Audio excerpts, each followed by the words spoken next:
ஹர நம பார்வதி பதையே. தென்னாடுடைய சிவனே போற்றி. கலைநிறை கணபதிக்கு சரணம் சரணம். திருச்செந்தூர் முருகனுக்கு. திருவாவடுதுறை ஆதீன ஸ்ரீல ஸ்ரீ குருமாசன்ஞானம் அவர்கள் பொன்னார் திருவடிகளை வணங்கியும், தருமபுர ஆதீனம் நட்சத்திர குருமணிகள் ஸ்ரீல ஸ்ரீ குருமாசன்ஞானம் அவர்கள் பொன்னார் திருவடிகளை வணங்கியும், இந்த திருவிளையாடல் புராண சிந்தனையை செவனே நடத்தி கொண்டிருக்கக்கூடிய ஐயா கற்பக விநாயகம் ஐயா, சுப்பிரமணியன் ஐயா, நல்லசிவம் ஐயா, ஆவுடையப்பன் ஐயா, கோமதி நாயகம் ஐயா, கண்ணன் ஐயா, இந்திரா அம்மையார் மற்றும் வந்திருக்கக்கூடிய அனைத்து அன்பர்களுக்கும் எனது பணிவான வணக்கத்தை தெரிவித்துக் கொள்கின்றேன். மணிவாசக பெருமானுக்கு அருள் செய்வதற்காகவும் அந்த வந்தியம்மைக்கு அருள் செய்து முக்தி கொடுப்பதற்காகவும் இறைவன் அந்த வைகை ஆற்றை பெருகச் செய்தார். அந்த கரைகளெல்லாம் உடைப்பு எடுத்து அதை அடைப்பதற்கு ஒவ்வொருவருக்கு அந்தந்த பங்குகளை அரசன் வகுத்து கொடுக்க சொன்னார். அதன்படி வந்தியம்மையார் அந்த ஊரில் பலகாலமாக பிட்டு விற்பனை செய்து கொண்டிருக்கின்றார்கள். அவர்கள் திருமணம் முடிக்காது இருக்கின்றார்கள். அந்த அவித்த பிட்டுகளை எல்லாம் முதலில் சொக்கநாத பெருமானுக்கு நிவேதனம் செய்துவிட்டு அதன் பிறகு அவர்கள் அதை விற்பனைக்கு வைப்பார்கள். அப்படி பலகாலம் அந்த அம்மையார் தந்த பிட்டை இறைவன் சாப்பிட்டதனால் இப்பொழுது அந்த அம்மையாருக்கு முக்தி கொடுப்பதற்காகவும் இந்த கூலியாளாக அந்த அம்மையார் இருக்கக்கூடிய ஊரில் இறைவன் வருகின்றார். அம்மையாருக்கு தகுந்த கூலியாள் கிடைக்கவில்லை. இவ்வாறு நம்முடைய பங்கு ஆற்றில் அடைபடாமல் இருந்தால் அரசன் தண்டனை கொடுப்பானே, தகுந்த கூலியாளும் கிடைக்கவில்லையே என்று அந்த அம்மையார் மிகுந்த வருத்தத்தில் இருக்கின்றார்கள். அப்பொழுது இறைவன் அந்த அம்மையாரிடத்தில் வந்து கூலிக்கு ஆள் வேண்டுமா என்று கூவிக்கொண்டே வருகின்றார். அந்த அம்மையார் அழைத்து வேலையை கூறுகின்றார்கள். சரி, வேலை செய்கின்றேன், எனக்கு நீ என்ன கூலி தருவாய் என்று பேசிக்கொண்டு, முதலில் எனக்கு பசியாக இருக்கின்றது, நீ உதிர்ந்த புட்டுகளை எல்லாம் எனக்கு கொடு என்று கேட்கின்றார். அந்த அம்மையாரும் அந்த பிட்டுக்களை எல்லாம் முதலில் அவருக்கு கொடுக்கின்றார். அந்த பெருமான் மிகவும் ரசித்து ருசித்து அந்த பிட்டுக்கள் எல்லாம் சொக்கநாத பெருமானுக்கே உரிய பிட்டுக்கள் என்று கூறிக்கொண்டே அந்த பெருமான் அந்த பிட்டை அமுது செய்தார் என்ற அளவில் சிந்தித்தோம். அதனுடைய தொடர்ச்சி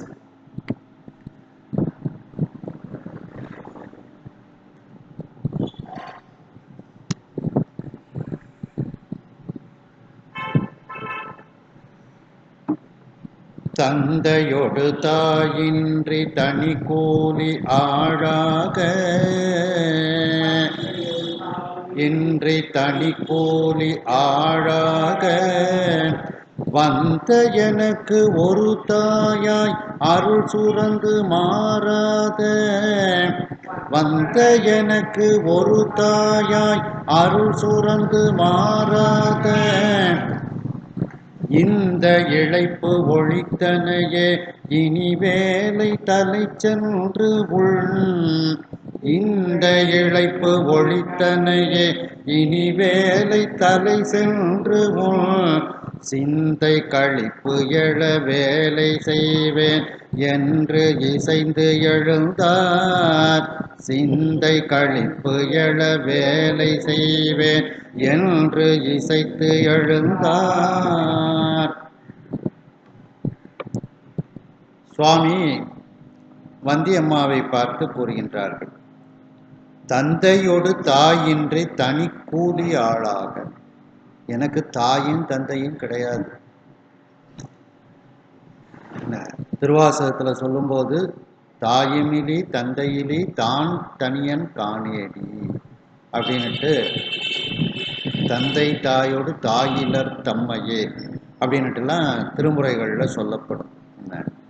அப்படி எனக்கு தந்தையும் தாயும் இல்லாமல் நான் ஒரு தனித்து விடப்பட்ட ஒரு கூலியாளாக வந்த எனக்கு, அப்படி யாராவது என்னைய கூலி வேலைக்கு அழைப்பீர்களா என்று கூவிக்கொண்டே வந்த எனக்கு, அம்மையே நீ ஒரு தாயாக இருந்து, ஒரு தாயாய் அருள் சுரந்து உன்னுடைய திருவருளை என்னிடத்தில் காட்டி மாறாத இந்த இழைப்பு ஒழித்தனையே, என்றென்றைக்கும் மாறாது இருக்கக்கூடிய அந்த பசி, ஒரு 3 மணி நேரம் தாக்கு பிடிக்கும், அடுத்தால பசி வந்துடும். அந்த பசி வர்றதுங்கிறது மாறாத ஒன்று. அப்படி அந்த மாறாத இந்த இழைப்பு அப்படின்னா பசி என்று அர்த்தம். இடைவிடாது இந்த இழைப்பு ஒழித்தனையே அப்படின்ட்டு ஒரு அர்த்தம். அதாவது இந்த பசி என்கின்ற அந்த ஒரு துன்பத்தை எனக்கு நீ நீக்கினாய் அப்படின்ட்டு ஒரு அர்த்தம் எடுத்துக்கிடலாம். ரெண்டாவது, சுவாமி இடைவிடாது ஐந்தொழில் செய்து கொண்டே இருக்கின்றார். படைத்தல், காத்தல், அழித்தல், அருளல், மறைத்தல் என்று 5 தொழில்கள் இடைவிடாது செய்து கொண்டே இருக்கின்றார். இடைவிடாது ஆடிக்கொண்டு இருக்கின்றார். அதனால் வரக்கூடிய இழைப்பையும் இந்த உணவை தந்து நீ நீக்கினாய் அப்படின்னு அதற்கு பொருள் எடுத்துக்கொள்ளலாம். முக்கியமாக இந்த இழைப்பு ஒழித்தனையே அப்படின்னா இந்த பசி என்கின்ற இந்த துன்பத்தை நீ ஒழித்தாய். அது என்றென்றைக்கும் மாறாது. 3 மணி நேரத்துக்கு ஒரு பசி எடுத்துக்கிட்டே இருக்கும். அப்படிப்பட்ட இந்த பசி என்ற அந்த துன்பத்தை நீ நீக்கினாய் என்று அந்த அம்மையை பார்த்து சொக்கநாத பெருமான் கூறுகின்றார். இனி வேலை தலை சென்று, இனிமேல் நான், தலைனா இடம்னு அர்த்தம், அந்த வேலை நடக்கக்கூடிய இடத்திற்கு சென்று உன் சிந்தை கழிப்பு எழ, உன்னுடைய சிந்தையில் மகிழ்ச்சி ஏற்படுமாறு வேலை செய்வேன். அங்கு போய் நீ இட்ட பணிகளை நான் செய்து வருவேன் என்று இசைத்து என்று கூறி அந்த அம்மையினுடைய வீட்டை விட்டு எழுந்து அந்த இடத்திற்கு அவர் செல்கின்றார் சுவாமி.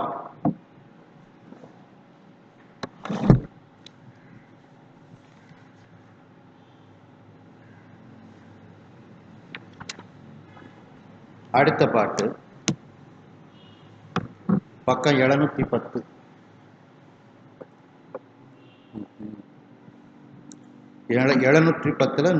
முதல் பாட்டு. தந்திவாய் மறுப்பு இடறி வரும் குடிஞை தடம் கரையில், தந்திவாய் மறுப்பு இடறி வரும் குடிஞை தடம் கரையில் வந்து யான் வந்தி ஆள் என்று ஏட்டில் வரைவித்து, வந்து யான் என்று ஏட்டில் வரைவித்து பூண்டியால் உரையால் நூல் பொருளினால் அளப்பரிய, பூண்டியால் உரையால் நூல் பொருளினால் அளப்பரிய அந்திவான் மதிச்சடையார் கரை அடைப்பார் ஆயினார், அடைப்பார் ஆயினார்.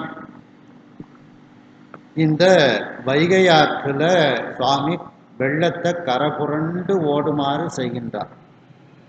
அந்த வெள்ளம் எப்படி வருகின்றதா? அந்த வெள்ளத்தில் யானைகள் எல்லாம் அடித்து வரப்படுகின்றது. யானைகளினுடைய தந்தங்கள் எல்லாம் அப்படியே அந்த வெள்ளத்தினுடைய ஆற்றலின் காரணமாக பிடுங்கப்படுகிறது. அப்படி அந்த யானையினுடைய தந்தங்களை எல்லாம் பிடுங்கி கொண்டு வேகமாக பாய்ந்து வரக்கூடிய அந்த வெள்ளம் யானையவே அடிச்சுக்கிட்டு வருது. அந்த யானையினுடைய தந்தங்கள் பக்கத்தில் ஆற்றுல அடிச்சுட்டு வரக்கூடிய மரங்கள்ல எல்லாம் பட்டு ஒதுங்கி விழுந்துருது. அவ்வளவு வேகமாக இந்த வெள்ளம் வந்து கொண்டு இருக்கிறது. தந்திவாய் மறுப்பு இடறி வரும். தந்தினா யானை. அந்த யானையினுடைய வாயில் இருக்கக்கூடிய மறுப்பு, அந்த தந்தம், கொம்பு, அந்த தந்தத்தை இடறி ஒடித்து அந்த வைகையாறு மிகப்பெரிய நீர்ப்பெருக்கை கொண்டு வருகிறது. அப்படிப்பட்ட அந்த குடிஞை வைகையாறுன்னு அர்த்தம். அந்த வைகை ஆற்றினுடைய தடம் கரையில், பெரிய கரை, அந்த பெரிய கரையில் வந்து அந்த சொக்கநாத பெருமான், அந்த கூலியாளாக வந்த சொக்கநாத பெருமான் அந்த கரைக்கு, வைகை ஆற்று கரைக்கு இப்போ வந்துருந்தார். உடனே அந்த அங்கே இருக்கக்கூடிய அந்த கணக்குகள் எல்லாம் ஏட்டில் எழுதி வைத்திருக்கக்கூடிய அந்த கணக்காளரிடத்தில் வந்து, யான் வந்தியாள், நான் வந்தி அம்மையாருக்காக வேலை செய்வதற்கு வந்த ஆள் என்று ஏட்டில் வரைவித்து, ஏட்டில் முதல்ல கையெழுத்து போட்டுருதார். நான் வந்திருக்கிறேன், அந்த அம்மா சார்பாக வேலை செய்ய வந்திருக்கின்றேன்னுட்டு வருகை பதிவேட்டில் முதல்ல தன்னுடைய வருகையை அவர் பதிவிடுகின்றார். அந்த பெருமான் எப்படிப்பட்டவர்? புந்தியால், உரையால், நூல் பொருளினால் அளப்பரிய அந்திவான் மதிச்சடையார். புந்தி அப்படின்னா புத்தின்னு அர்த்தம். அது அனுமான பிரமாணம், அனுமான அளவை. அந்த புந்தியால் அளப்பரிய இறைவன். அப்போ அனுமான பிரமாணத்தாலும் அவனை காண முடியாத ஒரு தன்மையை உடையவன், அளக்க முடியாது. உரையால், நூல் பொருளால், ரெண்டுமே வந்து ஆகம அளவை, உரை அளவை. அப்படி அந்த உரையால், சொற்களால், நூல்களில் சொல்லப்பட்ட பொருளினாலும் அளப்பரியதாக அவன் இருக்கக்கூடியவன். அவனை அளந்து காண முடியாது. அவன் இப்படியன், இந்நிறத்தன், இவ்வண்ணத்தன் என்று எழுதி காட்ட ஒண்ணாதே. அப்படிப்பட்ட அந்த இறைவன் அந்திவான் மதிச்சடையார். மாலை நேரத்தில் ஆகாயத்தில் இருக்கக்கூடிய அந்த சந்திரனை சடையில் வைத்திருக்கக்கூடிய அந்த இறைவன். இதுல ஏன் அந்திவான் மதிச்சடையார்னா, மாலையில உள்ள சந்திரன் தான் நமக்கு கண்ணுக்கு தெரியும். ஆனா எப்போதும் காலையும் மாலையும் சுவாமி தலையில சந்திரன் இருந்து கொண்டே இருக்கிறது, நமக்கு கண்ணுக்கு தெரியுங்கிறதுனால அந்திவான் மதிச்சடையார் அப்படின்னுட்டு. ஏன்னா சூரிய வெளிச்சத்துல சந்திரன் இருக்கிறது நமக்கு தெரியாது. ஆகையினால் அந்த அந்தி நேரத்தில், மாலை நேரத்தில் இருக்கக்கூடிய அந்த ஆகாயத்தில் இருக்கக்கூடிய சந்திரனை சடையில் வைத்திருக்கக்கூடிய அந்த பெருமான், அந்த பெருமான் கரை அடைப்பார் ஆகினார். அந்த ஆத்தங்கரையில உள்ள வந்தியம்மாவுக்குன்னு கொடுக்கப்பட்ட, அளந்து கொடுக்கப்பட்ட அந்த கரையை இப்பொழுது அடைக்கக்கூடியவராக அந்த தொழிலை சுவாமி செய்கின்றார்.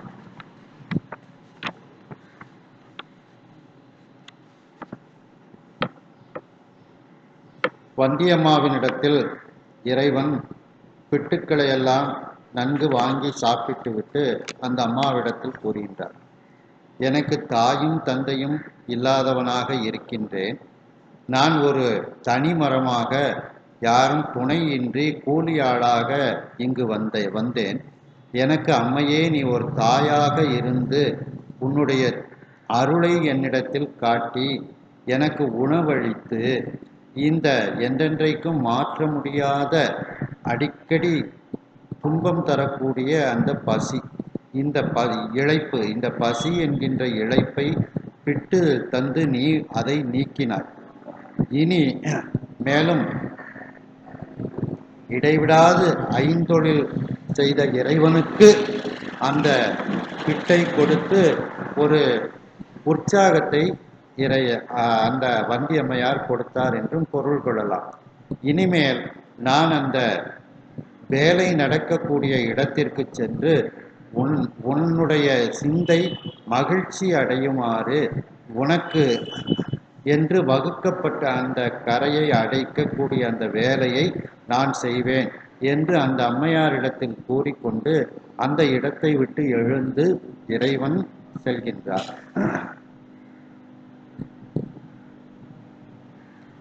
பசிங்கிறது ஒரு பெரிய துன்பம்தான். ஒருவேளை உணவை ஒளி என்றால் ஒளியார், இருவேளைக்கு ஏல் என்றால் ஏழார். ஒருவேளை சாப்பாடை நிப்பாட்டிடுவோம் அப்படின்னு சொன்னாலும் துன்பம் தான். சரி, இப்போ சாப்பாடு கிடைச்சிருக்கு, 2 வேளைக்கு சேர்த்து சாப்பிட்டனாலும் சாப்பிட முடியும். இருவேளைக்கு ஏல் என்றால் ஏழார். இடும்பை கூர் என்பயிரே உன்னோடு வாழ்தல் அரிது அப்படின்னுட்டு அந்த பசி துன்பத்தை சொல்றாங்க. வைகை ஆற்றில் மிகப்பெரிய வெள்ளப்பெருக்கு இறைவன் அருளால் வருகின்றது. அந்த வெள்ளத்தில் யானைகள் எல்லாம் அடித்து வரப்படுகிறது. அந்த யானையினுடைய வாயில் இருக்கக்கூடிய அந்த தந்தங்கள் எல்லாம் ஒடிக்கப்பட்டு ஆற்றினுடைய போக்கில் ஒடிக்கப்பட்டு, அப்படிப்பட்ட ஒரு மிகப்பெரிய நீர்ப்பெருக்கோடு வரக்கூடிய வைகை ஆற்றினுடைய மிகப்பெரிய அந்த கரைக்கு இப்பொழுது அந்த கூலியாளாக வந்த இறைவன் வந்து விடுகின்றார்.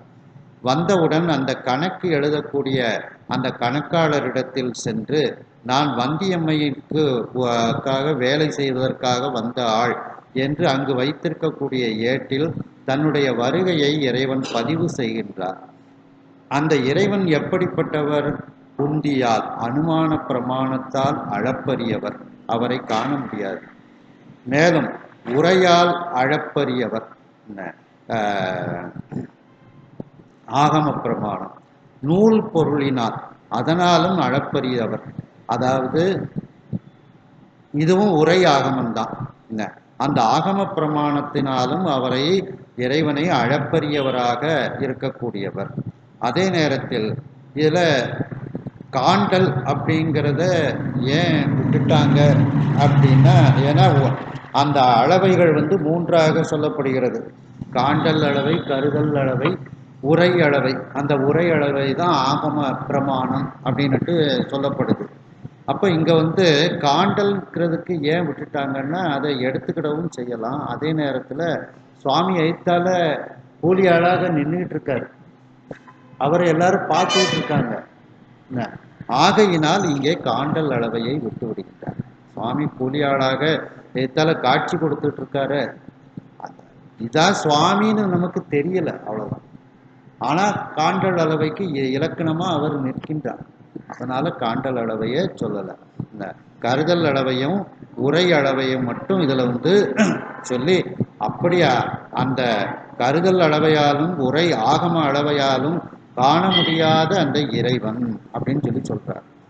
அந்திவான் மதிச்சடையார், மாலை நேரத்தில் ஆகாயத்தில் இருக்கக்கூடிய நம்முடைய கண்களுக்கு தெரியக்கூடிய அந்த சந்திரனை சடையில் வைத்திருக்கக்கூடிய அந்த இறைவன் இப்பொழுது கூலியாளாக அந்த கரையை, வைகை கரையை அடைக்கக்கூடிய வேலையில் அவர் அந்த வேலையை தொடர்ந்து செய்ய ஆரம்பிக்கின்றார்.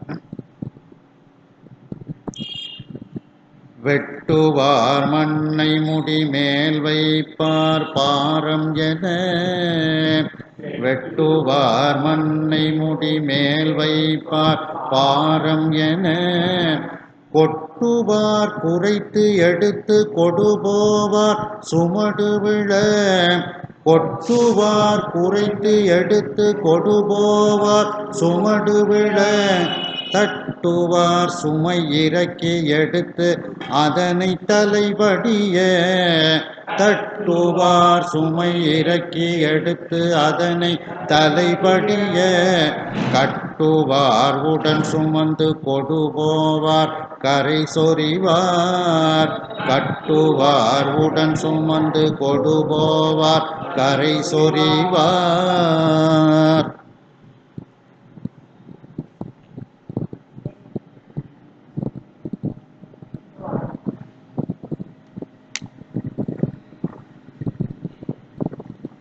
மண்ணை வெட்டுவார், மண்ணை முடிமேல் வைப்பார். ஒரு கூடையும் கொண்டு போயிருக்கார் பார்த்தீங்களா, அந்த மண்ணை கூடையில கொட்டி அதை தன்னுடைய தலையில் வைத்துக் கொள்வார். முடினா இந்த இடத்துல தலைன்னு அர்த்தம் எடுத்துக்கிறாங்க. பாரம் என கொட்டுவார். அப்ப ரொம்ப வெயிட்டா இருக்க அப்படின்னு வெட்டின மண்ணை தலையில அந்த கொஞ்சம் கீழே கொட்டுவார். இவ்வளவு சமக்க முடியாது அப்படின்னுட்டு கீழே கொஞ்சம் கொட்டுவார். பாரம் என கொட்டுவார். குறைத்து எடுத்து கொடுபோவார், கொஞ்சம் மண்ணை குறைச்சி தலைக்கு ரொம்ப பாரமா இல்லாம அந்த இதை எடுத்துக்கிட்டு போறார். சுமடு விழ தட்டுவார். சுமடு அப்படின்னா சும்மாடு. தலையில் ஒரு நல்ல ஒரு துண்டை நல்ல ரவுண்டாக ஆக்கி தலையில் வச்சு அதுக்கு மேலே மண்ணை ஏற்றுவாங்க, மண் கூடையை வச்சுக்கிடுவாங்க. அப்போ ரொம்ப தலைக்கு பாரம் இறங்காது, அந்த மண்ணும் தலை மேலே விழாது. இந்த சும்மாடு கொஞ்சம் தாங்கிக்கிடும், தலைக்கு ரொம்ப துன்பம் தராமல் தாங்கிக்கிடும். என்ன மேலே அந்த மண்ணை வெட்டின மண்ணில் தண்ணி இருந்தாலோ ரொம்ப பொடி மண் இருந்தாலும் அந்த சும்மாடு வாங்கிக்கிடும். அதுக்கப்புறம் அடுத்தால மண்ணை வெட்டி அந்த தலைக்கு போடும்போது சும்மாடை ஒரு உதறி சுட்டிக்கிடுவாங்க, அதில் இருக்கிற மண் தண்ணி எல்லாம் பெய்யும். அப்படி அந்த சும்மாடை தலையில் வச்சு மண்ணை ஏற்றுவார். அந்த விளையாட்டு போக்கில் சும்மாடு கீழே விழுத மாதிரி அந்த மண்ணை தட்டி விட்டுவார். சும்மாடு வழுக்கி மண்ணு கீழே விழுந்த மாதிரி சும்மாடை தட்டி விட்டுருவார். அப்போ மண்ணும் கீழே விழுந்துடும். சுமை இறக்கி எடுத்து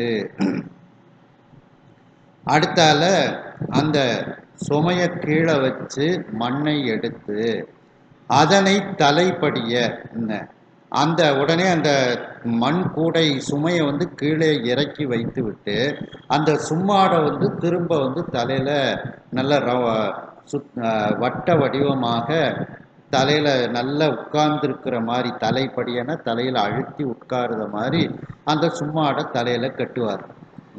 மண் சுமையை கீழே இறக்கி வச்சுட்டு திரும்ப சும்மாடை ஒழுங்கு பண்ணுவார்.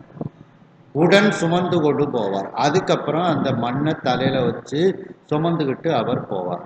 கரை சொறிவார், கரையில் கொண்டு அதை தட்டுவார். அந்த மண்ணை அப்படியே தட்டுதல். ரெண்டாவது சொறிதல் அப்படின்னா அந்த மண்ணை அப்படியே கவிழ்த்துறது. இங்கே சொறிதல் அப்படிங்கும்பொழுது அந்த ஒரு கொஞ்சம் கொஞ்சமாக ஒவ்வொரு இடத்துலையா அப்படியே அந்த மண்ணை அவர் போடுதார். அதனால அதை சொறிவார் அப்படின்னுட்டு அதை சொல்றாங்க.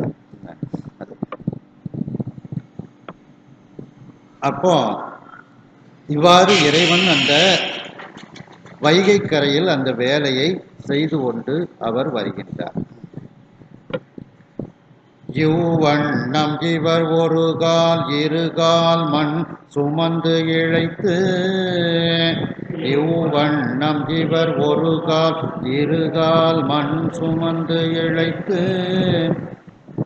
கைவண்ண மலர் கன்ற கதிர்முடி மேல் வடு அழுந்த, கைவண்ண மலர் கன்ற கதிர்முடி மேல் வடு அழுந்த, மைவண்ணன் அறியாத மலரடி செம்புனல் சுரந்து, மைவண்ணன் அறியாத மலரடி செம்புனல் சுரந்து, செவ்வண்ணம் படைப்ப ஒரு செழுந்தருவின் மருங்கு அணைந்தார், செவ்வண்ணம் படைப்ப ஒரு செழுந்தருவின் மருங்கு அணைந்தார். இவ்வண்ணம் இவர் அப்படியே சுவாமி இந்த முறைப்படி ஒரு கால் அப்படின்னா ஒரு முறை, இரு கால் அப்படின்னா இருமுறை, ஒரு தடவை 2 தடவை இப்படியே மண் சுமக்கின்றார். 2 தடவை மண் சுமந்த உடனே சாமிக்கு களைப்பு அதிகமாகி சோர்வு வந்தாச்சு. ஒன்று எப்படி அர்த்தம் எடுத்துக்கிடலாம் அப்படின்னா, அவருக்கு சோர்வு வருமா? வராது. ஆனால் சோர்வு வந்த மாதிரி நடிக்கிறார், ஒன்று அப்படி எடுத்துக்கிடலாம். 2வது, சாமிக்கு வேலை செஞ்ச பழக்கம் கிடையாது. அந்த வேலை செஞ்சு பழக்கம் இல்லாததுனால இந்த வேலையை செஞ்ச உடனே 2 தடவை மண்ணை சுமந்த உடனேயே அவருக்கு ஒரு சோர்வு, இழைப்பு வந்துடும். அதான் இழைப்பு. கைவண்ண மலர் கன்ற, அந்த வண்ண மலர்க்கை, அழகிய வண்ணமாக இருக்கக்கூடிய நிறத்தை உடைய அந்த தாமரை மலர் போன்ற கைகளெல்லாம் மண்ணை சுமந்ததுனால கன்றி போயிட்டான் சுவாமிக்கு. அது மலை அந்த கை கன்ற, கதிர் முடிமேல் வடு அழுந்த, அந்த ஒளி பொருந்திய சுவாமியினுடைய தலையில் ஒரு வடி ஏற்படுகிறதாம். அந்த மண்ணை சுமந்ததுனால அந்த சும்மாடு வச்சிருந்தாலும் அந்த இதையும் தாங்க முடியாத அளவுக்கு ஒரு வடு வந்து சுவாமிக்கு வந்து தலையில அழுத்தியதான். மைவண்ணன் அறியாத மலரடி. மைவண்ணன்னா திருமால்னு அர்த்தம். மைனா கருமை நிறம், அந்த சியாமள நிறம். அந்த சியாமள நிறத்தை உடைய திருமால், அந்த திருமாலாலும் அறிய முடியாத அந்த தாமரை மலர் போன்ற திருவடி, சுவாமியினுடைய திருவடி செம்புணல் சுரந்து. இப்போ அந்த வைகை கரையில நடந்ததுனால காலில் ரத்தம் வர ஆரம்பிச்சுட்டான். என்ன செம்புணல் சுரந்து. அடியார்களுக்காக சுவாமி இப்படியெல்லாம் தன்னை துன்பப்படுத்தி கொண்டு அவர் வந்து வேலை செய்தாராம். செம்புணல் சுரந்து செவ்வண்ணம் படைப்ப. காலெல்லாம் சிவந்து போயிட்டு அவருக்கு. செவ்வண்ணம்னா சிவந்த வண்ணம்.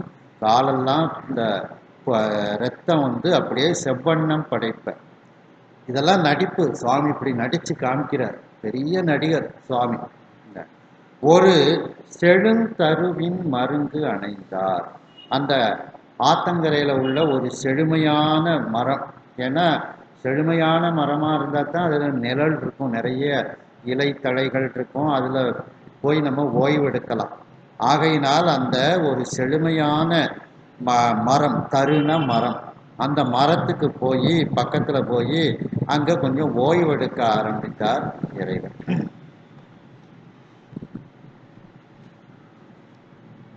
இறைவன் கூலியாளாக ஆற்றங்கரைக்கு சென்று அந்த ஆற்று மணலை வெட்டி எடுக்கின்றார். அந்த மணலை தன்னுடைய முடிமேல் வைத்துக் கொள்கின்றார். கூடையில் அந்த மண்ணை கொட்டி முடிமேல் வைத்துக் கொள்கின்றார். மிகவும் அதிக பாரமாக இருக்கின்றது என்று அந்த மணலை சிறிது கீழே கொட்டுகின்றார். அந்த மணலை குறைத்து எடுத்துக்கொண்டு அந்த உடைந்த கரை பக்கம் அவர் செல்கின்றார். தன்னுடைய தலையில் இருக்கக்கூடிய சும்மாடு கீழே விழுமாறு வேண்டும் என்றே அதை தட்டி விடுகின்றார். உடனே சும்மாடு கீழே விழுந்தவுடன் தலையில் இருக்கக்கூடிய அந்த மண் கூடையை கீழே இறக்கி வைத்துவிட்டு அந்த சும்மாடை மீண்டும் எடுத்து தன்னுடைய தலையில் நன்கு படியுமாறு, நன்கு பதிந்து இருக்குமாறு மீண்டும் அந்த சும்மாட்டை தன்னுடைய தலையில் கட்டுகின்றார். அதன் பிறகு அந்த மண் கூடையை எடுத்துக்கொண்டு அந்த அவருக்கு என்று விடப்பட்ட அந்த கரை பகுதிக்கு சென்று அந்த மணலை இப்பொழுது எல்லா பக்கங்களிலும் அவர் சொரிகின்றார், அந்த மணலை கொட்டுகின்றார். இவ்வாறு அந்த இறைவன், அந்த கூலியாள் ஒரு தடவை இரு தடவை அந்த மண்ணை சுமந்த உடனேயே அவருக்கு மிகவும் இழைப்பு ஏற்பட்டு விடுகிறது. மிகவும் களைத்து போய்விடுகின்றார் அந்த கூலியாள். அந்த தாமரை மலர் போன்ற நிறத்தை உடைய கைகளெல்லாம் இப்பொழுது மண்ணை சுமந்ததனால், மண்ணை வெட்டியதனால் கன்றி போய்விடுகின்றது. அந்த ஒளி பொருந்திய திருமுடி மேல், தலைமேல் இந்த மண்ணை சுமந்ததனால் ஒரு வடு ஏற்பட்டு அந்த வடுவானது தலையில் அழுத்தி கொண்டு இருக்கிறது.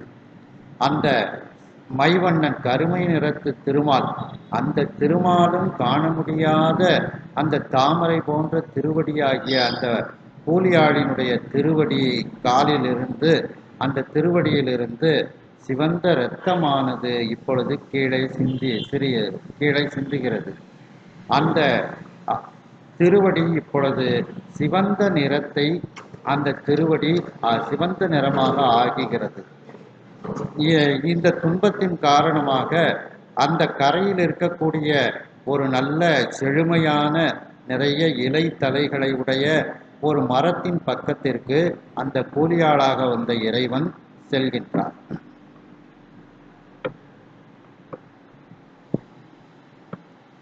தருமேவும் மலைமகளும் சலமகளும் அறியாமல், கருமேவும் மலைமகளும் சலமகளும் அறியாமல், திருமேனி முழுதும் நிலமகள் தீண்டி திளைப்பு எய்த, திருமேனி முழுதும் நிலமகள் தீண்டி திளைப்பு எய்த, குருமேவும் மதிமுடியை கூடை அணைமேல் கிடத்தே குருமேவும் அதிமுடியை கூடையனை மேல் கிடத்தி வருமேறு அணையார்த்தம் வடிவு உணர்ந்து துயில்கின்றார்.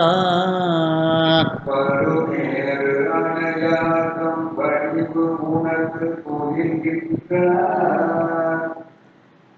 தருமேவும் மலைமகளும், தருண மரங்கள், கற்பகத்தரு அப்படிம்போம். அந்த மரங்கள் மிகுந்து இருக்கக்கூடிய இமயமலை, அந்த இமயமலை அரசனினுடைய மகளாகிய பார்வதி தேவியார். அப்ப தருமேவும் மலைமகளும்னா பார்வதி தேவியார், இமவான் மகளாகி அந்த பார்வதி தேவியாரும் சலமகளும், தலையில் இருக்கக்கூடிய கங்கை, சலம்னா நீர், அந்த கங்கையும் அறியாமல், அவர்கள் பார்த்தால் சுவாமி இப்படி நிலத்துல அவருடைய உடம்பு முழுவதும் கிடக்குமாறு அந்த நிலமகளை தீண்டி படுத்திருக்கின்றாரேன்னு அவங்களுக்கு கோபம் வந்துருமா. தங்களை விட்டு வேறு ஒரு பெண்ணோடு இப்படி உடம்பெல்லாம் அந்த நிலமகளை தீண்டுமாறு படுத்திருக்கின்றாரே என்று கோபம் வந்துருமா. அதனால அவர்கள் இருவரும் அறியாதபடி, அறியாமல் அப்படின்னா என்ன அர்த்தம் அப்படின்னா, அந்த கூட மலைமகளையும் கூட்டிட்டு வரல, கங்கையவும் கூட்டிட்டு வரலன்னு அர்த்தம். என்ன, அந்த சலமகளும் அறியாமல் திருமேனி முழுதும், இறைவனுடைய அந்த திரு உடம்பு முழுவதும் நிலமகள் தீண்டி திளைப்பு எய்த, நிலமகளாகிய அந்த பூமி தாய், பூமி மகள், அந்த நிலமகள் சுவாமியினுடைய உடம்ப திருமேனியை தீண்டி மகிழ்ச்சி அடைந்தாளாம். ஆனா இதை பார்த்தா மலைமகளுக்கும் கோபம் வரும், கங்கைக்கும் கோபம் வருங்கிறதுனால அவர்களுக்கு தெரியாதபடிக்கு சுவாமி இந்த மரத்து நிழல்ல தரையில அப்படியே படுத்திருந்தார் அப்படின்னுட்டு ஒரு நகைச்சுவையா இதை சொல்லிக்கிட்டு வர்றாங்க. குருமேவும் மதிமுடியை, அந்த நிறம் பொருந்திய அந்த சந்திரனை அந்த முடியில் வைத்திருக்கக்கூடியவர் இறைவன். அந்த தன்னுடைய முடியை, தலையை கூட ஒன்று கொண்டு வந்திருந்தாங்க பார்த்தீங்களா, அந்த கூடையவே தலகாணி மாதிரி வச்சுக்கிட்டார் சுவாமி. அணைனா தலையணைன்னு அர்த்தம். கூடை அணை மேல் கிடத்தி, தன்னுடைய தலையை அந்த தலைக்கு கூடையவே தலகாணி மாதிரி, தலையணை மாதிரி வைத்து தன்னுடைய தலையை அந்த கூடை மேலே வைத்து அப்படியே சுவாமி படுத்திருக்கின்றார். வரு மேரு அணையார், அந்த உயர்ந்த மேருமலையை போல இருக்கக்கூடிய இறைவர் தம் வடிவு உணர்ந்து துயில்கின்றார். தம்முடைய வடிவம் என்ன?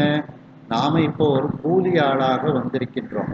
அந்த கூலி ஆள் அப்படிங்கிறதை உணர்ந்து கொண்டு அந்த மரத்து நிழல்ல இப்ப சுவாமி தூங்க ஆரம்பிக்கின்றார்.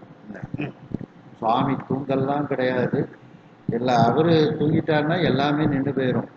அதனால ஒரு நடிப்பு, சோர்வு வந்துட்டு அதனால கொஞ்சம் தூக்கம் வருதுன்னுட்டு ஒரு நடிப்பு சுவாமி நடிக்கின்றார். அவர் சுவாமி மேருமலையை போன்ற வலிமை உடையவர்.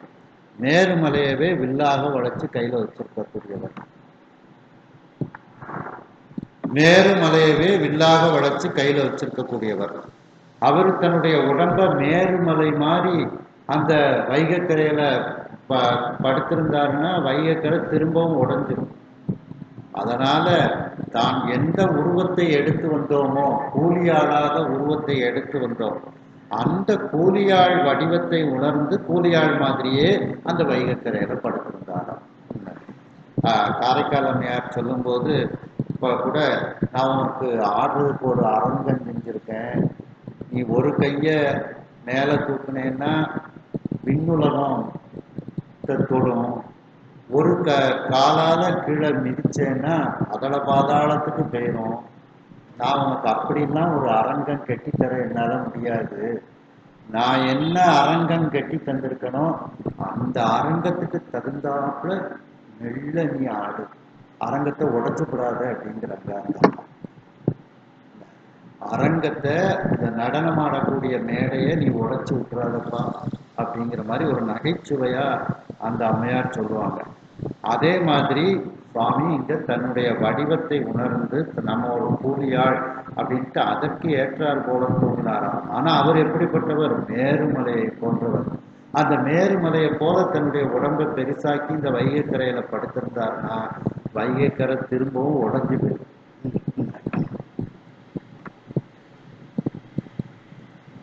அத்தருவே ஆல நெடுந்தருவாக அலை புரட்டி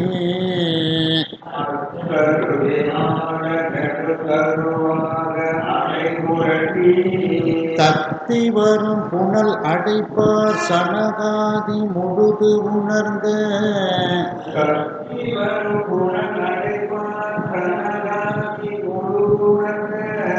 மெய்த்தவராய் கண்களிப்ப மெய்யுணர்ச்சி மோனமய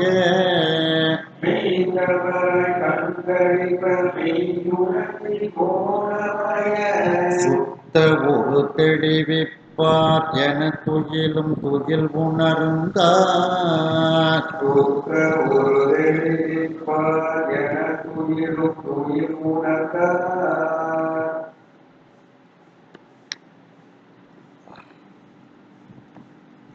இப்போ அந்த வைகைக்கரையில இருக்கக்கூடிய அந்த மரம், அத்தருவே, அந்த மரமே இப்ப சுவாமிக்கு கல்லால மரத்தை போல இருக்கின்றதா.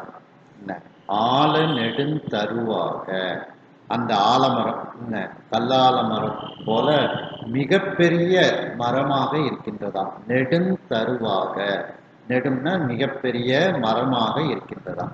ஏன்னா தட்சிணாமூர்த்தியாக அந்த கல்லால மரத்தின் கீழிருந்து சனகாதி முனிவர்கள் 4 பேருக்கும் சுவாமி வந்து உபதேசம் பண்றார். அதனால இப்ப சுவாமி இந்த படுத்திருக்கக்கூடிய மரமும் கல்லால மரத்தை போல இருக்கிறது. அலை புரட்டி தத்தி வரும் புனல் அடைப்பார். அந்த அலைகள் எல்லாம் புரண்டு வேகமாக தத்தி கொண்டு வரக்கூடிய அந்த வைகை, அந்த வைகை கரையை அடைப்பதற்காக அங்கு இருக்கக்கூடியவர்கள் எல்லாரும் இப்பொழுது சனகாதி முனிவர்களைப் போல இருக்கின்றார்களாம். சனகாதி முழுது உணர்ந்த மெய்த்தவராய், எல்லாவற்றையும் உணர்ந்த அந்த சனகாதி முனிவர்களைப் போல உண்மையான தவசீலர்களாக அந்த வைகைக்கரையை அடைக்கக்கூடிய மக்கள் எல்லாம் இருக்கின்றார்களாம். கண் கழிப்ப, எல்லாருடைய கண்களும் சுவாமியை பார்த்து மகிழ்ச்சி அடைந்ததாம். மெய்யுணர்ச்சி மோனமய சுத்த ஒரு தெளிவிப்பார் என துயிலும் துயில் உணர்ந்தார். அதாவது மெய்யுணர்வால் பெறப்படும் மோனமயமாகிய, அந்த மௌனமயமாகிய தம் தூய அருள் உருவினை தெளிவிப்பாரை போல தூக்கும் தூக்கத்தினின்றும் விழித்து எழுந்தார். ரொம்ப தூங்கிட்டு இருக்கிற மாதிரி அந்த தூக்கத்திலிருந்து சுவாமி இப்போ வந்து முழிச்சு எழுந்தார். ஒரு வேடத்தை போட்டு அதுக்கு தகுந்தாப்புல நடிக்கணும். அது மாதிரி சுவாமி வந்து நடித்தார்.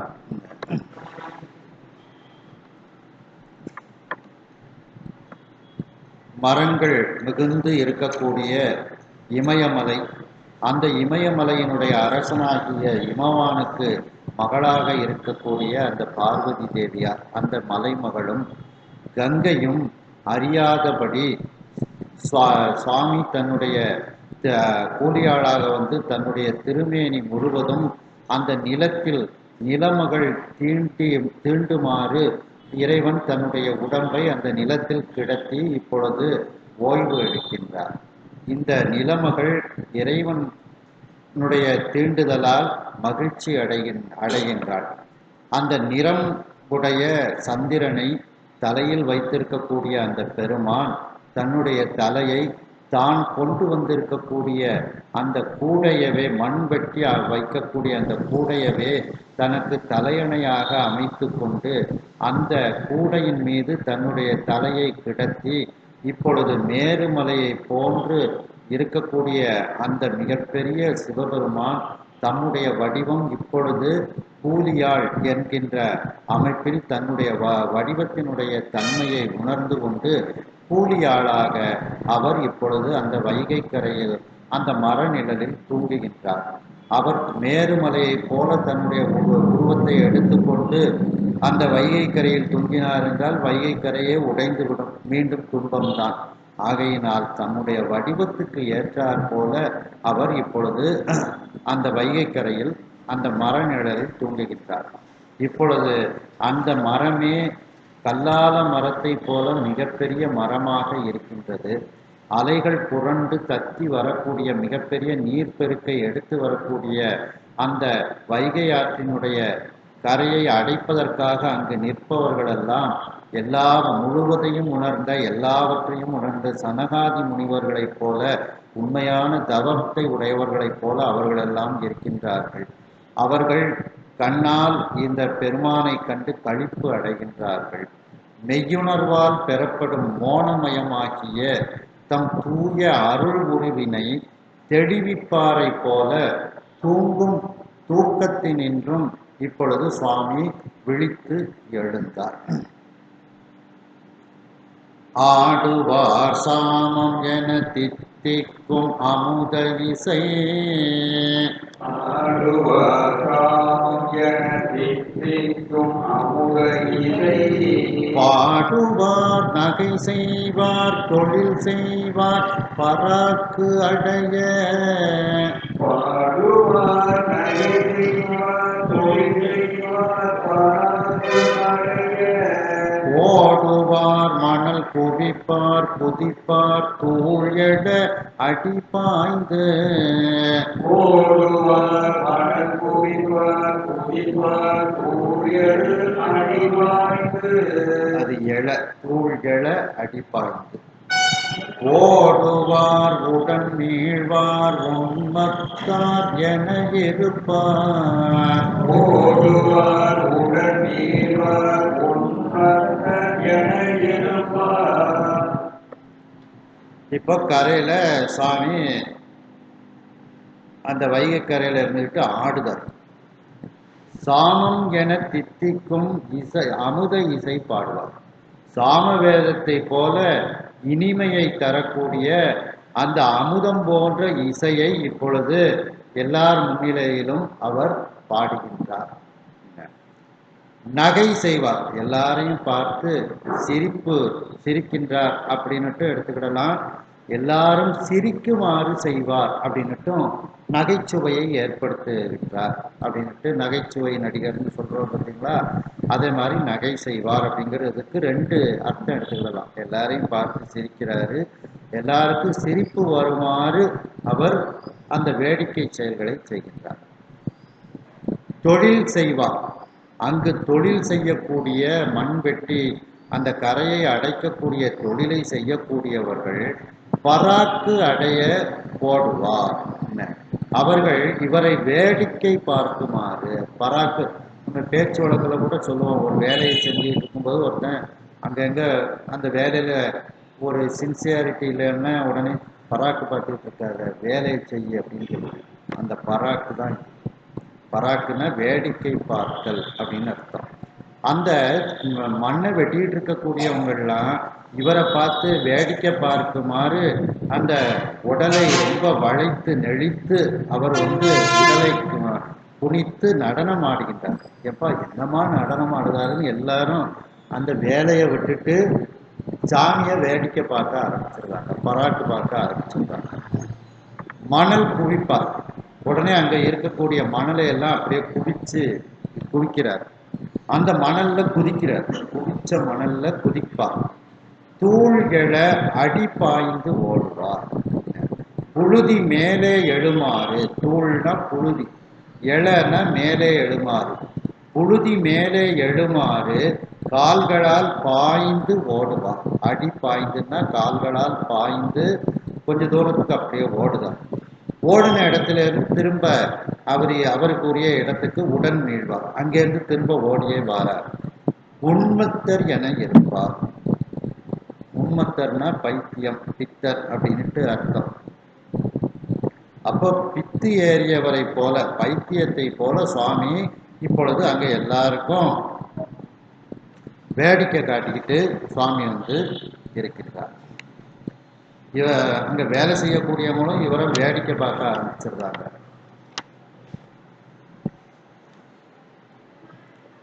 வேலையினால் அறவருந்தி இழைத்தார் போல் மெய் வேர்வை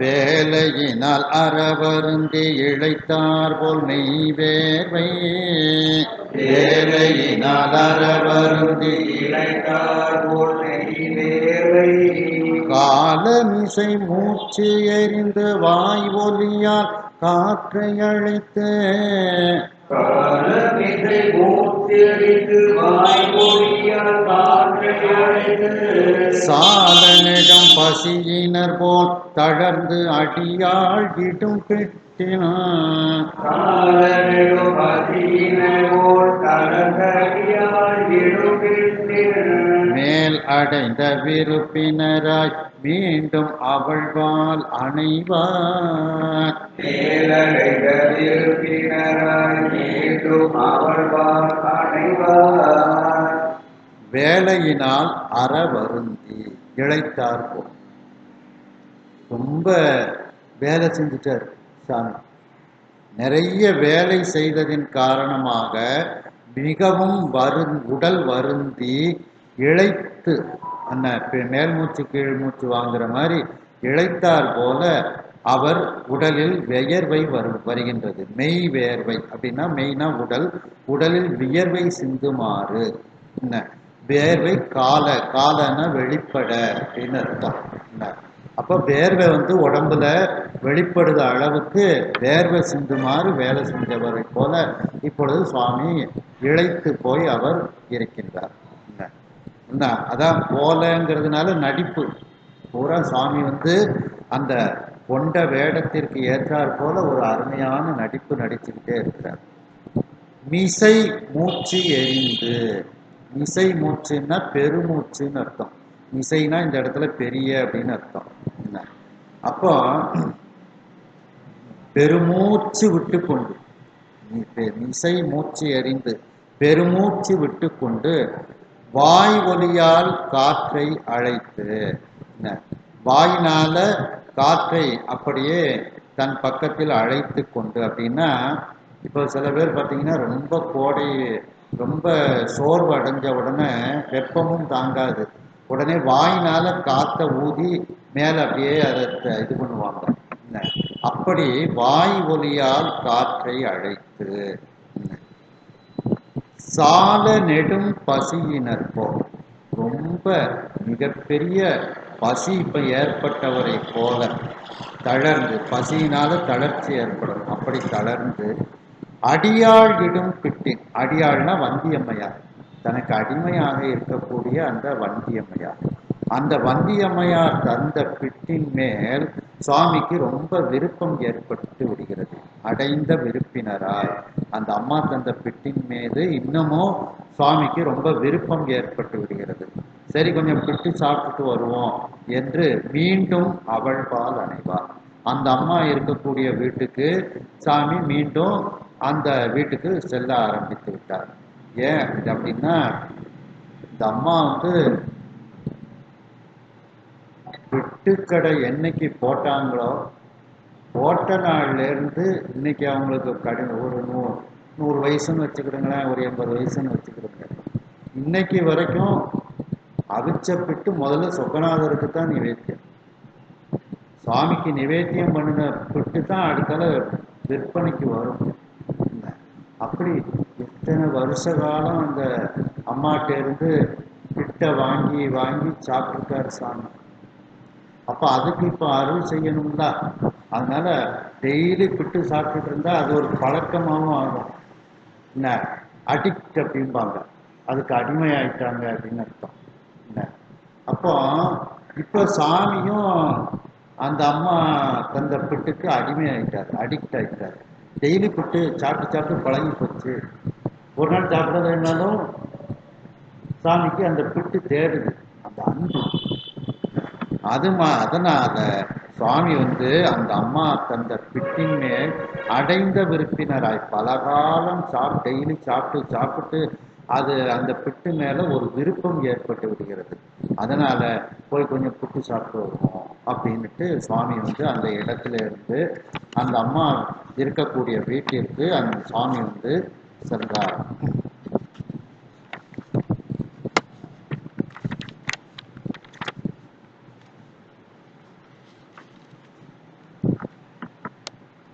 கூலியாளாக வந்த இறைவன் வைகை கரையில் ஆடுகின்றார்.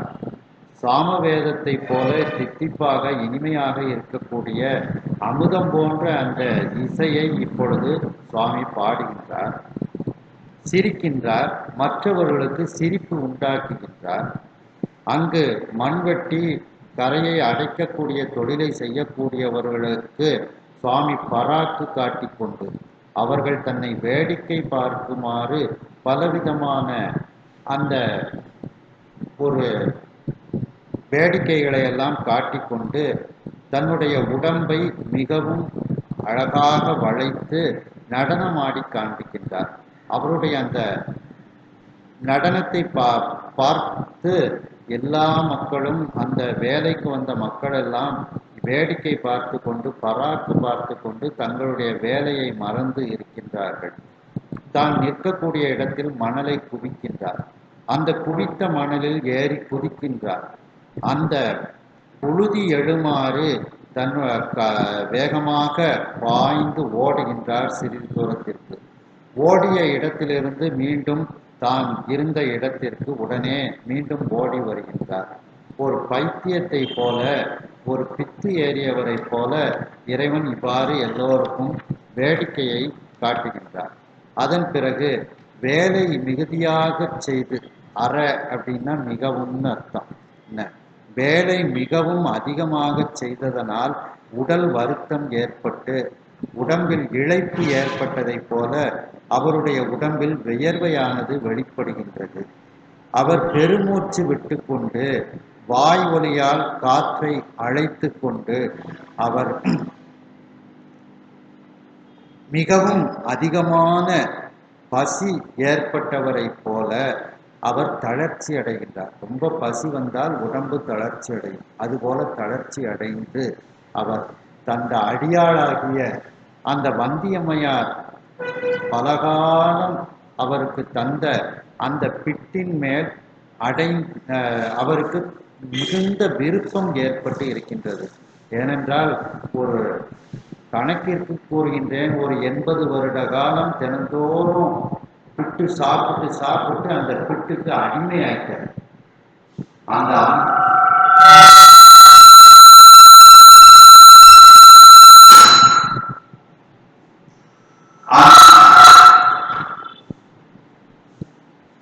அந்த அம்மாவினுடைய அன்புக்கு அடிமையாகிவிட்டார். அந்த அம்மா தந்த பிட்டிற்கு சுவாமி அடிமையாயிட்டார்.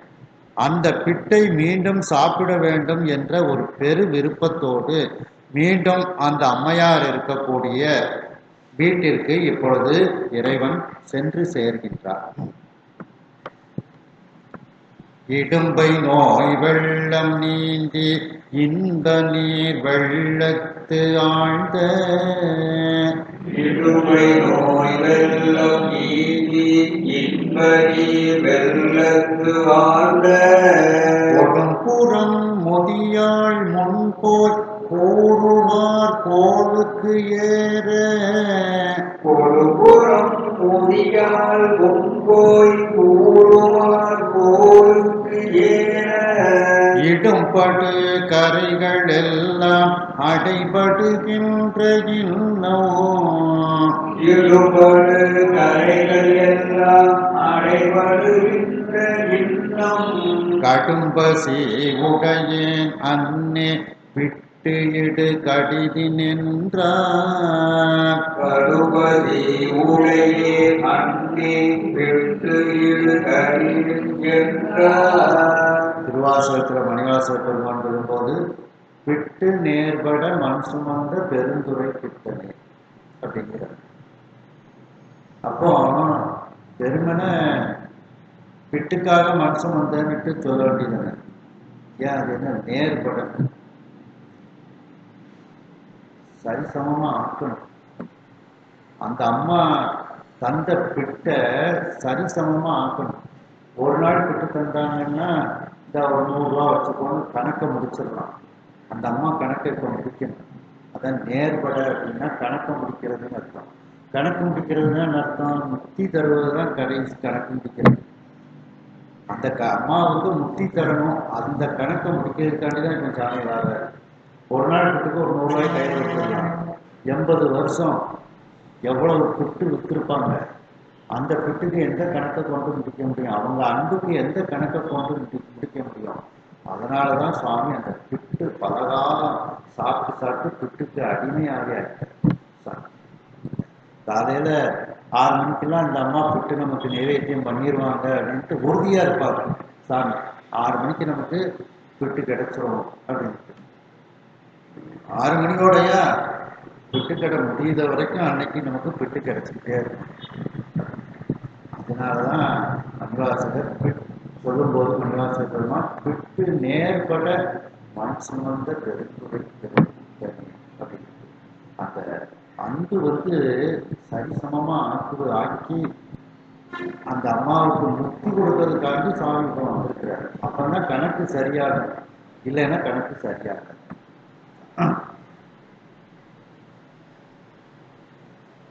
இடும்பை நோய் வெள்ளம் நீந்தி துன்பம் அப்படிங்கிற நோயாகிய அந்த வெள்ளத்தில் நீந்தி கொண்டு இன்ப நீர் வெள்ளத்து ஆழ்ந்த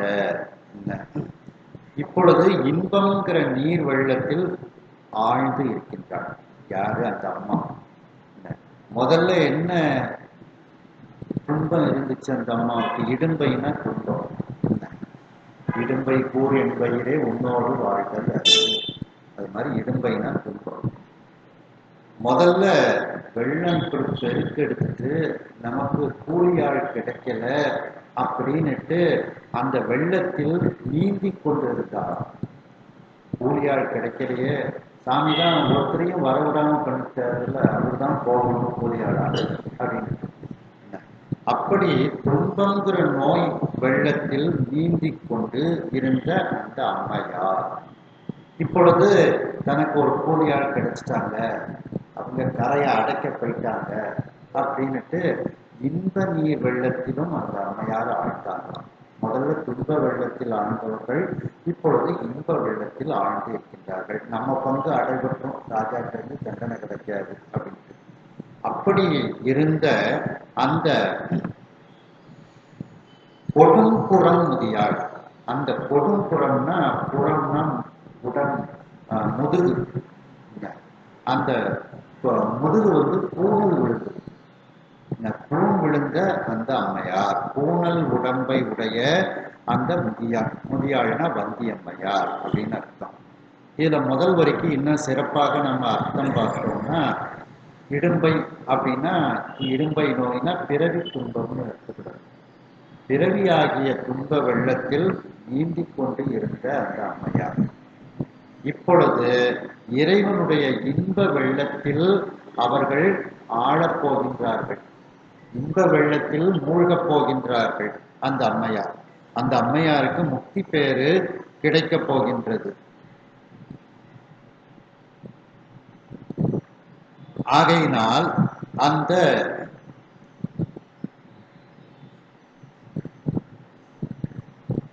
பிறவி பெருங்கடல் நீந்துவர் நீந்தார் இறைவனடி சேராதார்.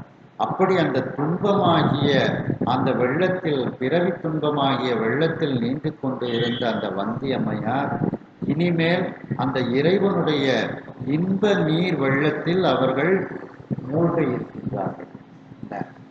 அவர்கள் முக்தி அடைவதற்காக இருக்கின்றார்கள். அப்படிப்பட்ட அந்த அம்மையார் அப்படின்ட்டு அதற்கு பொருள் எடுத்துக்கலாம். அப்படியே அந்த பூணல் உடம்பு உடைய அந்த முதியவளாகிய வந்தி அம்மையார் முன் கூறுவார்.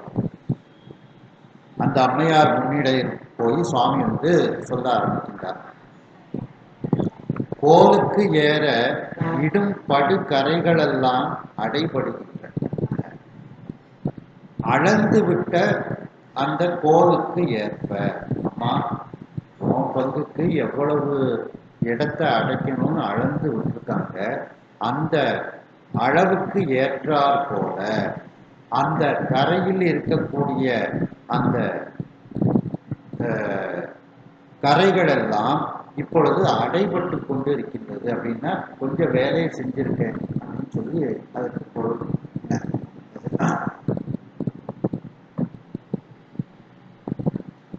அடைபடுகின்ற இன்னம் கடும் பசி உடைய அன்னே, இன்னமும் எனக்கு ரொம்ப பசியா இருக்கு, எனக்கு தாய் போன்றவளே அப்படின்னு அர்த்தம்.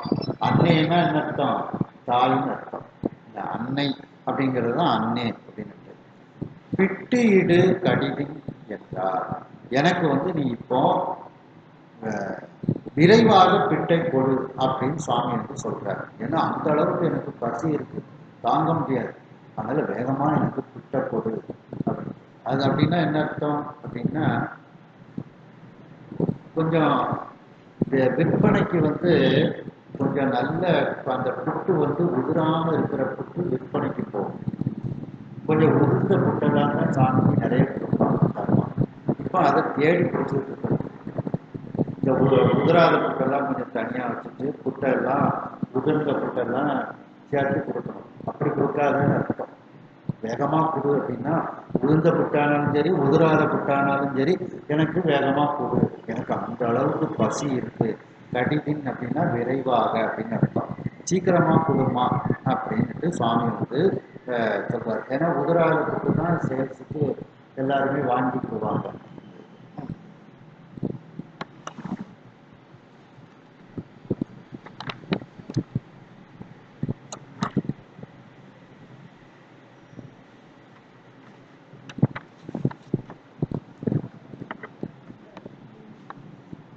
அடுத்த பாட்டு. ஆங்கு அவள் அப்போது அட்ட சிற்றுணவு அளித்தாள் ஐயரு. ஆங்கு அவள் அப்போது அட்ட சிற்றுணவு அளித்தாள் ஐயரு. வாங்கி அங்கையும் நாவும் கனல் எழ வாயில் பெய்து. வாங்கி அங்கையும் நாவும் கனல் எழ வாயில் பெய்து. பாங்கு இரு கொடிரும் ஒற்றி பதமுற பருகி கொண்டு. பாங்கு இரு கொடிரும் ஒற்றி பதமுற பருகி கொண்டு. நீங்கி முன் போல போந்து நெடுங்கரை அடைக்கல் உற்றார். நீங்கி முன் போல போந்து நெடுங்கரை அடைக்கல் உற்றார். உடனே அந்த அம்மா ஆங்கு அவள் அந்த நேரத்தில் அப்போது அட்ட சிற்றுணவு. ரெண்டாவது புட்டு கொஞ்சம் சூடா, அப்போ அவிச்ச புட்டு கொஞ்சம் சூடா இருக்கும், அதையும் ஒதுக்கி வைப்பாங்க. யாரும் வந்தா சூடா இருக்கிற புட்டை கொடுமா அப்படின்னு விற்பனை கேட்பாங்க. அதனாலையும் சூடான புட்டை தனியாக வச்சுட்டு கொஞ்சம் ஆறுன புட்டெல்லாம் கொடுப்பாங்க. அப்படிலாம் நீ கணக்கு பார்க்காத, ஆறுன புட்டை தராத, உளுந்த புட்டை தர மாதிரி கணக்கு பார்த்துக்கிட்டு இப்படி தேடிக்கிட்டு இருக்காத, எனக்கு கடுமையான பசி இருக்கு, உடனே எனக்கு புட்டை கொடு அப்படின்னு அந்த அம்மா கேட்குறாங்க. அதனால அந்த அம்மாவும் இந்த சுவாமிக்குரிய பசியை மனதில் வைத்து கொண்டு ஆறுன புட்டை தேடலை, கொஞ்சம் உளுந்த புட்டை தேடலை, உடனே அப்போ அவிச்சு எடுத்த புட்டை கொடுத்தாங்க. அப்போது அட்டை, அப்பந்தான் அவிச்சு எடுத்திருக்காங்க. அவிச்சு அந்த குழாயிலிருந்து எடுத்து உடனே சுவாமிக்கு உணவை கொடுத்தாங்க. அதான் அப்போது அட்டை சிற்றுணவு. இந்த அப்போ அவித்த அந்த சிற்றுணவு. ஏன்னா இந்த சாமிக்கு ஒரு அடிமை ஆயிட்டார். என்ன அடிமை? விட்டு அவிச்ச உடனே சாமிக்கு நைவேத்தியம். ஆரண புட்டை நைவேத்தியம் பண்ணல, உளுந்த புட்டை நைவேத்தியம் பண்ணல இந்த அம்மா. ஆரண புட்டை நைவேத்தியம் பண்ணல, உளுந்த புட்டை நைவேத்தியம் பண்ணல. எந்த புட்டை தான் நைவேத்தியம்? அவிச்சு எடுத்த உடனே சாமிக்கு நைவேத்தியம். இப்படி பல வருஷம் அந்த இதனாலதான் சுவாமி அந்த புட்டுக்கு அடிமை ஆனதுனால, அந்த அன்புக்கு அடிமை ஆனதுனால அந்த அம்மையாரும் இந்த அவிச்ச புட்டை உடனே கொடுத்தாங்க. அப்போது அற்ற சிற்றுணவு, அந்த அப்போது அற்ற சிற்றுணவுக்கு சுவாமி அடிமை. அந்த சிற்றுணவு அளித்தாள். அந்த புட்டை சுட சுட சுவாமிக்கு கொடுத்தாங்க. ஐயர் வாங்கி அந்த மேலானவனாகிய, ஐயர்னா மேலானவன் அர்த்தம், அந்த மேலானவனாகிய அந்த கூலியாளாக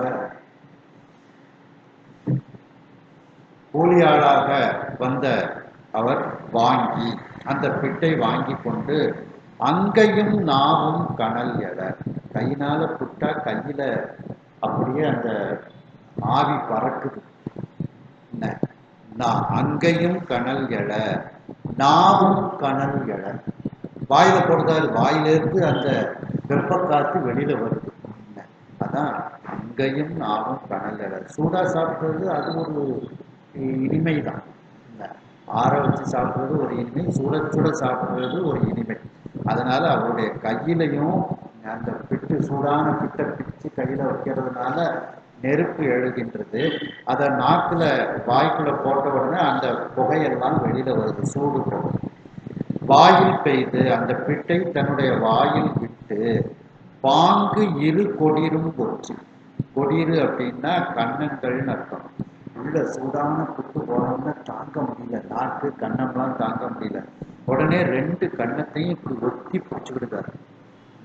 அந்த சூடை தாங்க முடியாததுனால பாங்கு இரு கொடிரு, பாங்குன்னா பக்கத்தில் இருக்கக்கூடிய இரு கண்ணங்கள், கொடிருன்னா கண்ணங்கள், அந்த கண்ணங்களையும் ஒற்றி பிடிச்சுக்கிடுதார். அந்த அளவுக்கு சுட சுட சாப்பிடுறாரு சுவாமி. பதம் உற பருகி கொண்டு, அந்த சூட்டு பதம், பதம்னா இந்த சூட்டு பதம் நல்ல பதமாக ஆகுமாறு பருகி கொண்டு அப்படின்னா என்ன அர்த்தம்? ஏன் பருகி கொண்டு சாப்பிட்டுதாரு செய்தாரு அப்படி அர்த்தம் இல்லை. அந்த சூட்டோடு சாப்பிடும்போது நிறைய எச்சில் சேரும். அந்த சூட்டுக்கு எச்சில் பெருகும். எச்சில் பெருகி அந்த புட்டை ஒரு ஒரு இந்த ரவ உப்புமா கிண்டுவோம் பார்த்தீங்களா, ஒரு களி மாதிரி ஆகும். அதனாலதான் அது சாப்பிடுறது பருகுது. நெச்சில நிறைய கொண்டாடுறதா சூடு முதல்ல ஆறும். அதனாலதான் பருகி கொண்டு. இன்னும் இதுக்கு சில பேர் என்னன்னா பக்கத்துல தண்ணி வச்சிருக்காரு, தண்ணியை குடிச்சு சாப்பிடுறாரு அப்படின்ட்டு அர்த்தம் எழுதியிருக்கிறாங்க. அப்படியே அந்த சூட்டு பதத்தை தணிக்குமாறு வாயில் எச்சிலை பெருக்கி கொண்டு அல்லது பக்கத்தில் தண்ணீரை வைத்து அந்த தண்ணீரை வைத்து பருகி கொண்டு அந்த பிட்டை சாப்பிட்டார். பருகி கொண்டு நீங்கி முன்போல போந்து நெடுங்கரை அடைத்தல் விட்டார். இப்போ கொஞ்சம் சாப்பிட்டுட்டு உடனே அந்த இடத்தை விட்டு, அந்த வந்தியம்மையாரினுடைய வீட்டை விட்டு நீங்கி முன்போல, முதல்ல அந்த வைகைக்கரைக்கு எங்க போய் அந்த இடத்தை அடைக்க போனாரோ அந்த இடத்திற்கு சென்று அந்த மிகப்பெரிய கரையை அடைப்பக்கூடிய வேலையில் இப்பொழுது சுவாமி ஈடுபட்டார்.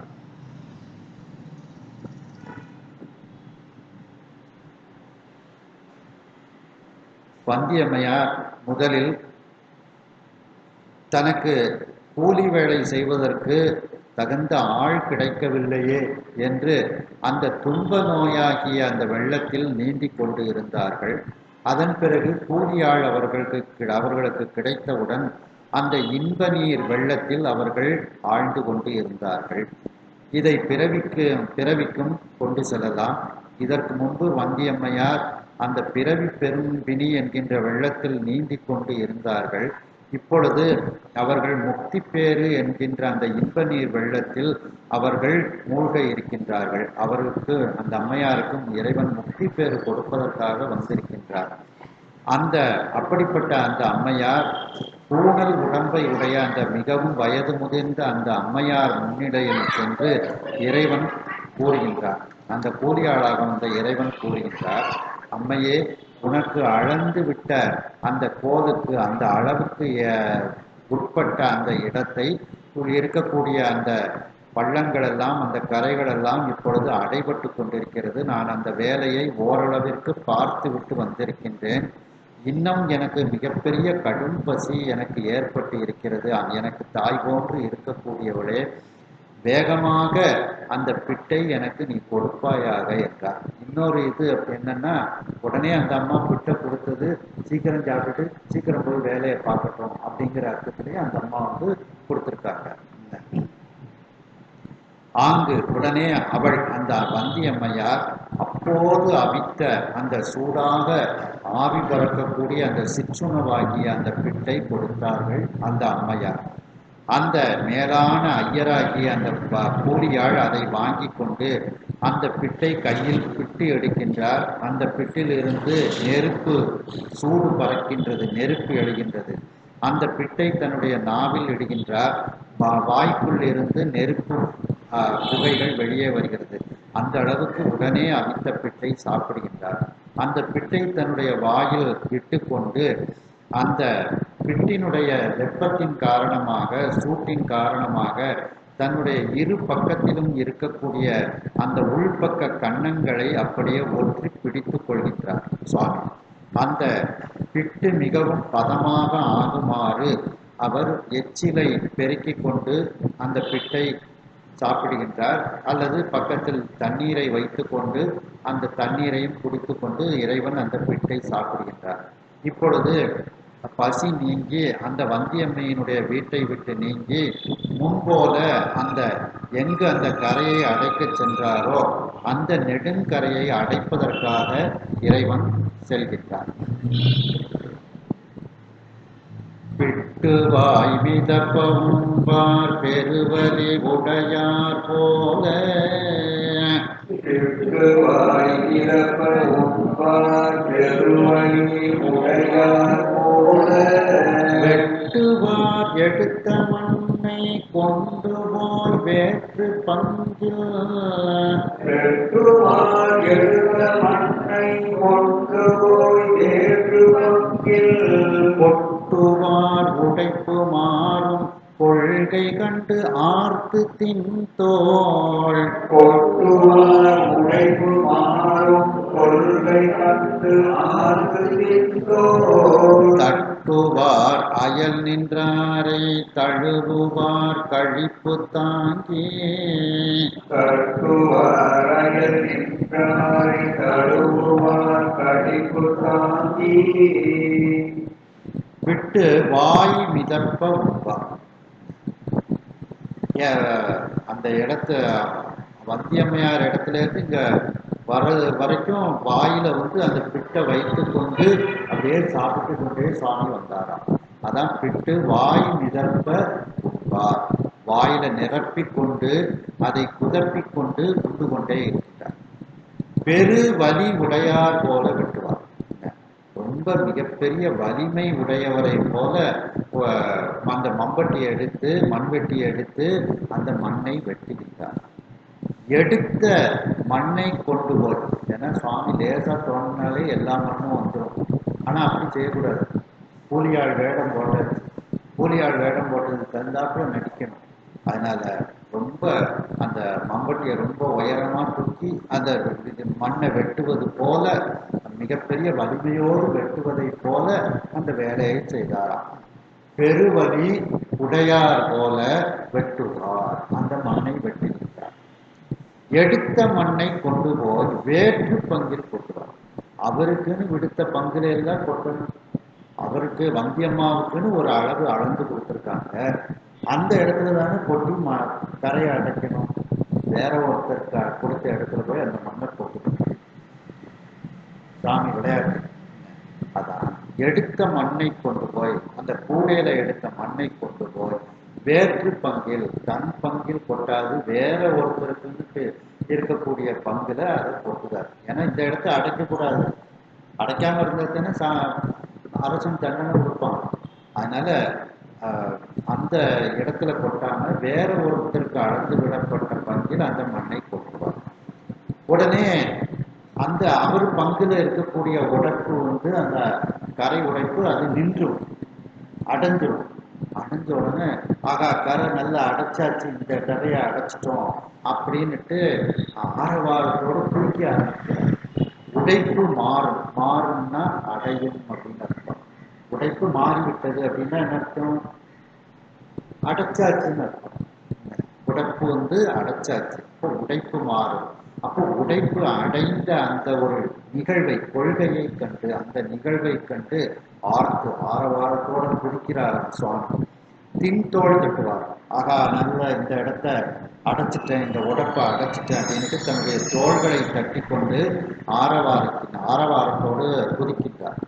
அயல் நின்றாரை தழுவுவார். பக்கத்தில் இருக்கக்கூடியவர்களை அந்த மகிழ்ச்சியினால் தழுவிக் கொள்கின்றார். களிப்பு தாங்கி, மகிழ்ச்சியை தாங்கிக் கொண்டு மிகவும் களிப்போடு இப்படி சுவாமி வந்து ஒரு வேடிக்கையெல்லாம் காட்டிக்கொண்டே வருகின்றார்.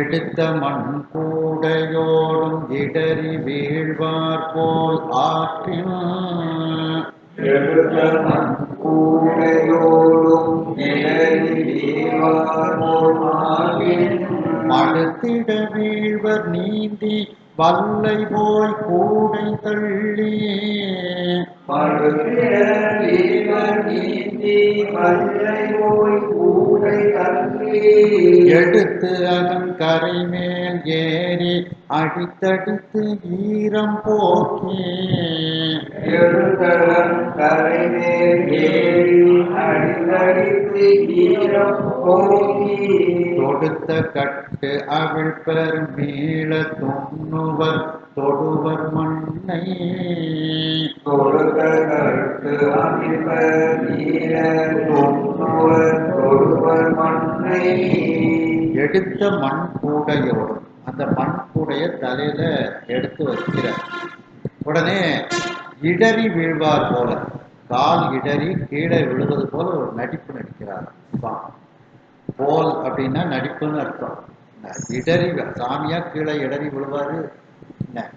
அந்த இடறி வீழ்வார் போல, கால் இடறி கீழே விழுவது போல ஒரு நடிப்பு நடித்து ஆற்றின் மடித்திட வீழ்வர். ஆற்றுல மூழ்குமாறு ஆற்றுக்குள்ள விழுந்திருக்கார் சாமி. மண்கூடையை எடுத்து அப்படியே நடக்கும்போது கால் இடறி கீழே விழுவதை போல கீழே விழுந்து ஆற்றுல மூழ்குமாறு, மடுத்திடன்னா மூழ்குதல் அர்த்தம், ஆற்றுல மூழ்குமாறு ஆற்றுக்குள்ள விழுந்துட்டார். உடனே ஆற்றுல அந்த தண்ணீர்ல நீந்தி கொண்டு வல்லை போய் கூடை தள்ளி எடுத்து, இவர் ஆற்றுக்குள்ள விழுந்ததுனால கூடை கொஞ்சம் தள்ளி போயிடும், ஆற்றுக்கு கொஞ்சம் நடு தண்ணிக்கு போயிருக்கு. அது வரைக்கும் வேகமா போய் கூடையை பிடிச்சு எடுத்துட்டு வரார். வல்லை போய் நீந்தி, வல்லைனா விரைவாக அப்படின்னு அர்த்தம், வேகமாக சென்று கூடை தள்ளி எடுத்து, கூடை இவரை விட்டு கொஞ்சம் தள்ளி போயிருக்கு. இவரு சுவாமி ஆற்றுக்குள்ள விழும்போது கூட தள்ளித்தானே போகும். அதனால இவர் விழுந்தவர் திரும்ப எந்திரிச்சு நிதானிக்கிறதுக்குள்ள கூட கொஞ்சம் தள்ளி போயிடும். அந்த கூடை தள்ளி போன கூடைய வேகமாக சென்று அந்த கூடையை முதல்ல பிடிச்சி எடுத்துட்டு வர, கூடை தள்ளி எடுத்து தள்ளி சென்று எடுத்து அகன் கரை மேல் ஏறி, உடனே அந்த அகன்ற வைகை கரை மேல சுவாமி கொஞ்ச தூரம் போய் ஏறி வருகின்றார். இப்போ கூடை வந்து தண்ணிக்குள்ள நல்ல விழுந்து நனைஞ்சு போச்சு. அந்த ஈரம் எல்லாம் போக்கணும் பார்த்தீங்களா, அதனால கூடையை வந்து அடித்து அடித்து கீழே அடித்து அடித்து ஈரத்தை போக்குறார். அப்போ அடித்தடித்து அக்காரம் தீட்டிய அதிசயம் அப்படின்ட்டு எப்படி உயிர்களை வந்து அடிச்சு அடிச்சு அதனுடைய ஆணவம் கண்ணும் மாயை போக்குறாரோ, அத மாதிரி அந்த கூடையை அடிச்சு கீழே அடிச்சு அடிச்சு அதனுடைய அதில் இருக்கக்கூடிய ஈரத்தை எல்லாம் போகுறார். இப்போ அந்த ஈரத்தோட எவ்வளவுதான் அதை அடிச்சு எடுத்தாலும் அந்த ஈரத்துல அந்த கூடையினுடைய கட்டுமானம்லாம் கொஞ்சம் பிரிஞ்சு, அதனால தொடுத்த கட்டு அவிழ்ப்பார். அதை கெட்டி இருக்கக்கூடிய கூடையை வந்து கொஞ்சம் அவிழ்க்கின்றார். மீள தொண்டுவர், மீண்டும் அந்த கூடையை வந்து சுவாமி வந்து இறுக்கி கட்டுதார். அதுக்கப்புறம் தொடுவர் மண்ணை, அதுக்கப்புறம் மண்ணை வெட்டுகின்றார். தொடுதல் அப்படின்னா வெட்டுதல், தோண்டுதல் அப்படிங்கிறது தான் அந்த தொடுதல் அப்படிங்கிறது மாதிரி வந்தது.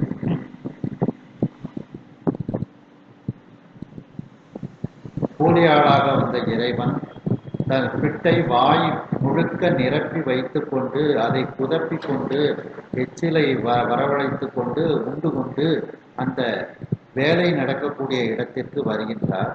மிகப்பெரிய வலிமை உடையவரை போல மண்ணை வெட்டுகின்றார். அந்த எடுத்த மண்ணை எடுத்து கொண்டு போய் தன்னுடைய பங்குக்கு அளந்து கொடுத்த இடத்தில் கொட்டாது வேற்று ஒருவரினுடைய பங்கில் கொண்டு அதை கொட்டுகின்றார். இதனால் அவருக்கு என விடப்பட்ட அந்த பங்கு அடைபடாமல் இருக்கின்றது. அந்த வேற்று பங்கில் அந்த மண்ணை கொட்டும் பொழுது அங்கு இருக்கக்கூடிய உடைப்பானது அடைபடுகின்றது. அந்த அடைக்கக்கூடிய அந்த நிகழ்வை கண்டு ஆரவாரத்தோடு தன்னுடைய வலிமையான தோள்களை தட்டி கொண்டு மகிழ்கின்றார். பக்கத்தில் இருக்கக்கூடியவரை, அந்த வேற்று பங்கில் இருக்கக்கூடியவரை, உங்கள் உடைப்பு இந்த அடைபட்டு விட்டது என்று தழுவிக்கொண்டு மகிழ்ச்சியோடு இறைவன் இவ்வாறு திருவிளையாடல்களை செய்கின்றார். அந்த மண்ணை எடுத்திருக்கக்கூடிய கூடையோடு கால் இடறி வீழ்வதை போல இறைவன் ஒரு பாசாங்கு செய்து ஆற்றுக்குள் விழுந்து விடுகின்றார். ஆற்றில் மூழ்குமாறு விழுகின்றார். இவருடைய தலையில் இருக்கக்கூடிய அந்த கூடையானது ஆற்றுக்குள் இப்பொழுது சிறிது தூரம் தள்ளி சென்று விழுந்து விடுகின்றது. அந்த கூடையை ஆற்றில் நீந்தி கொண்டு விரைவாக சென்று அந்த கூடையை தள்ளி எடுத்துக்கொண்டு அகன்ற வைகை கரை மேல் ஏறி வருகின்றார். அந்த கூடை இப்பொழுது ஈரமாக இருக்கின்றது. இந்த உயிர்களை எப்படி அடித்து அடித்து இந்த உயிர்களினுடைய ஆணவம் கண்ணும் மாயையை இறைவன் போக்குகின்றாரோ அதுபோல அந்த கூடையை கீழே தட்டி தட்டி அதனுடைய ஈரத்தை போக்குகின்றார். அந்த ஈரம் இருப்பதனால் அந்த கூடையினுடைய கட்டுகள் எல்லாம் லூஸாக இருக்கும். அந்த கூடையினுடைய கட்டுகளை எல்லாம் அவிழ்த்து மீண்டும் இறுக்கமாக அந்த கட்டுகளை எல்லாம் கட்டி அந்த கூடையை தயார் செய்கின்றார்.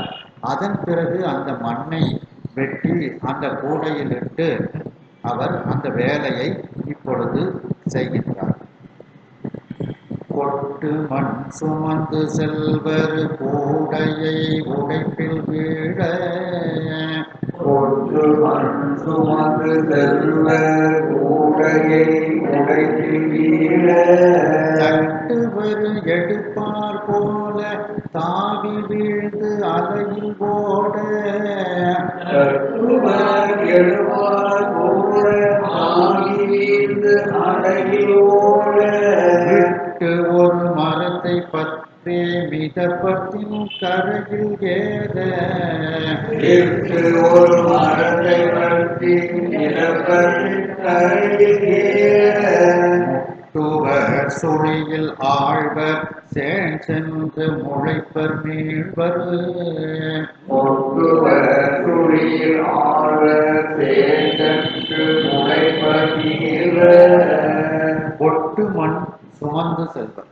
அந்த மண்கள் சிறிது கொட்டுமாறு எப்படினாலும் கூடையில எடுத்துட்டு போனாலும், ஏன்னா அந்த மண் கொஞ்சம் கொஞ்சம் கீழே சிந்தத்தான் செய்யும். அப்படி அந்த மண் சிறிதளவு கொட்டி கொண்டு அந்த மண்ணை சுமந்து கொண்டு செல்கின்றார். கூடையை உடைப்பில் வீழத் தட்டுவர். மண்ணைத்தானே போடணும், கூடையோடு போடணும். கூடையை உடைப்பில் வீழத் தட்டுவர். உடப்புல அந்த உடைஞ்ச இடத்துல கூடையும் சேர்ந்து கீழே விழுமாறு மண்ணை தட்டுதாராம். அதுக்கப்புறம் எடுப்பார் போல தாவி விழுது. அந்த கூடையை எடுப்பது போல தாவி சென்று அந்த கூடையை எடுக்கின்றார். அலையில் ஓடவிட்டு அந்த உடைப்பு எடுத்த இடத்துலையும் தண்ணீர் பாய்ஞ்சுக்கிட்டு தான் இருக்கு. தண்ணீர் பாய்ஞ்சதுனால தானே அது உடைப்பு எடுத்திருக்கு. அந்த அலையில் அந்த கூடையை ஓட விட்டாராம். உடனே ஒரு மரத்தை பற்றி மிதக்கணும். அதுக்கப்புறம் மரத்தை பிடித்து கொண்டு அந்த தண்ணீரில் மிதந்து கொண்டு அந்த வலிமையான கரையில் ஏறி வருகின்றார். ஏற முட்டுவர். இந்த கரையில் ஏறுவதற்கு மோதுவார். அப்படின்னா தகுந்த இடம் கிடைச்சா தான் ஏற முடியும். ஏன்னா 2 கரையும் அரிச்சுக்கிட்டு வெள்ளம் போகும். அதனால எந்த கரையில ஏறலாம் அப்படின்னுட்டு அந்த கரையை பார்த்து முட்டிக்கொண்டு ஏறுகின்றார். சுழியில் ஆழ்வர். ஆற்றுல உள்ள சுழியில ஆழ்ந்து போய் ரொம்ப தொலை தூரத்துக்கு சென்று மீண்டும் அந்த இடத்திலிருந்து மேலே எழுந்து அந்த தன்னுடைய பழைய இடத்திற்கு வந்து சேர்கின்றார். சேன் அப்படின்னா தொலைவுன்னு அர்த்தம். சேன் சென்று முளைப்பர். அந்த தொலை தூரத்திற்கு அந்த சுழியில ஒரு சுழியில அகப்பட்டுக்கிட்டோம்னா அந்த சுழி அது பாட்டுக்கு இழுத்து முதல்ல உள்ள இழுக்கும், அதுக்கப்புறம் அதோட இழுத்துட்டு போயிடும். அப்படி அந்த சுழியில் ஆழ்ந்து கொண்டு அந்த சுழியினுடைய போக்கிலேயே ஒரு தொலை தூரத்திற்கு சென்று, சேன் அப்படின்னா தொலைவு, தொலை தூரத்திற்கு சென்று திரும்ப அந்த தண்ணியிலிருந்து முளைத்து வர்ற மாதிரி மேலே எழுந்து திரும்ப அந்த பழைய வேலை செய்யக்கூடிய இடத்துக்கு அங்கேருந்து மீண்டு வருகின்றார். இப்படியெல்லாம் சுவாமி வேடிக்கை காட்டி கொண்டு அங்கே இருக்கின்றார் என்று இந்த அளவில் இந்த சிந்தனையை நிறைவு செய்து மீண்டும் அடுத்த சிந்தனையில் இதனை நாம் தொடர்வோம். ஹர ஹர நம பார்வதி பதையே. ஹர ஹர மகாதேவா. வெற்றிவேல் முருகனுக்கு அரோகரா.